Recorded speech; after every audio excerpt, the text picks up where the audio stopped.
नमस्कार। बहुत ही महत्वपूर्ण टॉपिक एंटीबायोटिक रेजिस्टेंस पे बहुत पहले बार भी वीडियो बनाया जा चुका है। मैं डॉक्टर मनीष आरोग्य चैरिटेबल ट्रस्ट से लोगों को हेल्थ के प्रति जागरूक अभियान चलाते रहता हूं। इसी क्रम में हम लोगों ने देखा कि 12 जनवरी को दैनिक भास्कर में एक आर्टिकल छपा था जिसमें लिखा था कि एंटीबायोटिक रेजिस्टेंस डेवलप हो रहा है बहुत सारी बीमारियों पर। यदि यही स्थिति पर कंट्रोल नहीं रहा तो आने वाले समय में कुछ दिनों में बहुत सारी दवाएं जो हैं एंटीबायोटिक जो भयंकर और गंभीर बीमारियों में बैक्टीरिया को मारने के लिए और लोगों को जान बचाने के लिए इस्तेमाल किया जाता है, उस पर रेजिस्टेंस पैदा हो जाएगा। वह बैक्टीरिया पे उस दवा का असर खत्म हो जाएगा और लोग तड़प तड़प के मर जाएंगे। सुनकर ताजुब हुआ कि डब्ल्यूएचओ के आंकड़े के अनुसार लेसेंट जर्नल में एक रिपोर्ट छपा था जिसमें स्टडी में पाया गया कि 1.29 मिलियन मौतें जो होती है एंटीबायोटिक से हर साल हो जाती हैं। 2022 में करीब 2.2 मिलियन लोगों की मौतें हुई थी इससे।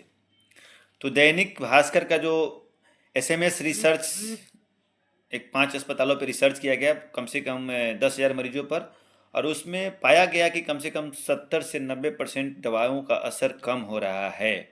एंटीबायोटिक का असर बैक्टीरिया को मारने के लिए जो एंटीबायोटिक का इस्तेमाल होता है उस पर, और यही स्थिति अगर लगातार चलते रहा तो वह दिन दूर नहीं है जब 2050 तक भारत में पूरा सुपर बग स्टार्ट हो जाएगा। सुपर बग एक ऐसा कंडीशन होता है जिसमें शरीर पर कोई एंटीबायोटिक काम नहीं करेगा और आदमी इलाज के अभाव में तड़प तड़प के मर जा रहा है। इन आंकड़ों में यह दिखाया गया है कि UTI, pneumonia, sepsis infections, endocarditis, meningitis जैसे भयंकर बीमारियों में, खास करके जो ई कोलाई, बी कोलाई होता है, चाहे बैक्टीरिया है या फिर इस्चेरिया कोली है, स्टेफिलोकोकस ऑरियस है, बहुत सारे बैक्टीरियाओं पर इनका असर एंटीबायोटिक को ख़त्म होते जा रहा है अभी में। इसके चलते यूटीआई, सेप्सिस इन्फेक्शन, मेनिंजाइटिस और घाव भरने में और बर्न इन्फेक्शन को कंट्रोल करना बड़ा ही मुश्किल हो जाएगा आने वाले दिनों में। कारण यह है कि हम लोग जो एंटीबायोटिक का इस्तेमाल हर बात बात पे कर रहे हैं, खाने पीने जैसे लग रहा है कि जैसे खाना खाते हैं वैसे एंटीबायोटिक का सेवन कर रहे हैं। सर्दी, खांसी, बुखार, वायरल कुछ भी हो, देह में दर्द हो, बाल झड़ रहा हो, पेट में गैस हो, कोई भी बीमारी होता है तो सबसे पहले या तो दवा का दुकान से एंटीबायोटिक खुद मिल जाता है या फिर लोग मांग कर भी एंटीबायोटिक खा रहा है, जो बहुत ही गंभीर समस्या है। और यह समस्या अगर लगातार चलता रहा तो आने वाले दिनों में जब कोई भयंकर बीमारी खास करके होगा, यूटीआई, निमोनिया, स्किन इन्फेक्शन, उन जैसे भयंकर बीमारियों, मेनिंजाइटिस, और जिसमें हमको एंटीबायोटिक की सख्त ज़रूरत होगी, उस समय हमारे ऊपर, शरीर के ऊपर कोई एंटीबायोटिक काम नहीं करेगा और आने वाले समय में लोग तड़प तड़प कर मर जाएंगे, अपने जान को दे देंगे। इसी के लिए सबको जागरूक होना पड़ेगा।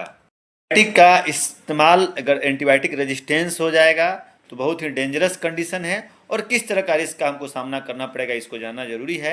यदि एंटीबायोटिक हमारे शरीर पर रेजिस्टेंस होने लगा तो हमको इंक्रीज और सीवियरिटी का रिस्क बढ़ जाएगा और आदमी की मौत भी हो सकती है बीमारी से। में से जो बीमारी हमको 2 से 4 दिनों में ठीक होना चाहिए, उस बीमारी को ठीक होने में लंबे समय तक रहना लगेगा, जिस पर हमारा इकोनॉमिकल बोझ पड़ेगा, लंबे समय तक अस्पताल में भर्ती रहना पड़ेगा, बहुत सारा डॉक्टर से अपॉइंटमेंट लेना पड़ेगा, बार बार डॉक्टर के पास जाना पड़ेगा, जिससे हमारा मेडिकल कॉस्ट और हमारी आर्थिक स्थिति चरमरा सकती है। कारण क्या है? ओवर यूज और रिफ्यूज यूज है। एंटीबायोटिक यदि हम लोग मिस यूज कर रहे हैं अभी के समय में तो बैक्टीरिया जो है धीरे धीरे रेजिस्टेंस डेवलप होते जा रहा है।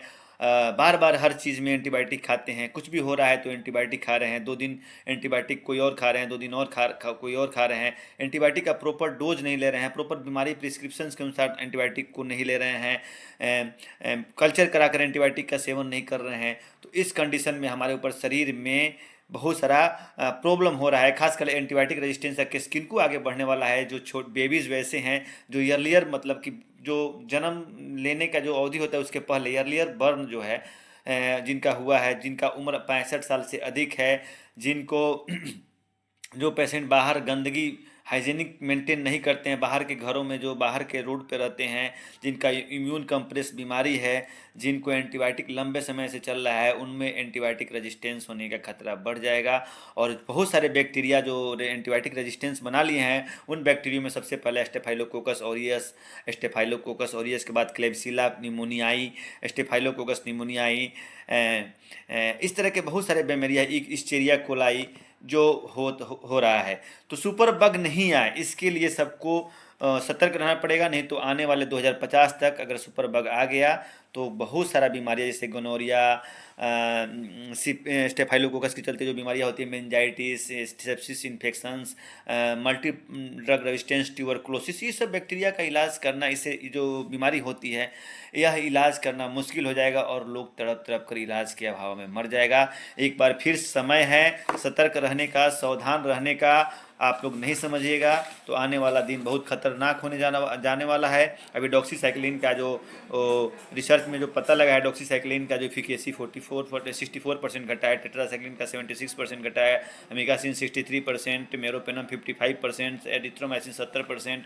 और बहुत सारे अस्पताल भी छोटे छोटे इन्फेक्शनों में तुरंत मेरोपेनम स्टार्ट कर दे रहे हैं। और आप भी इस बात को समझिए कि बिना कोई डॉक्टर के प्रिस्क्रिप्शन के या बिना ज़रूरत के एंटीबायोटिक नहीं खाइए, अपने शरीर के साथ खिलवाड़ नहीं कीजिए, अपने शरीर के साथ रिसर्च नहीं कीजिए। कोविड के मानते हैं कि कोविड के बाद लोगों को सोशल अवेयरनेस बढ़ा है, बीमारियों के प्रति सचेत रहने की क्षमता बढ़ी है, लेकिन यही बीमारियां जो अभी भव्य रूप ले रही हैं, धीरे धीरे जाकर अगर ज़्यादा गंभीर रूप ले लेंगी, अगर एंटीबायोटिक रेजिस्टेंस केस डेवलप होगा तो सुपर बग में चला जाएगा। और इसलिए बात बात पे एंटीबायोटिक नहीं खाना है, सतर्क रहना है, जागरूक रहना है, सावधान रहना है।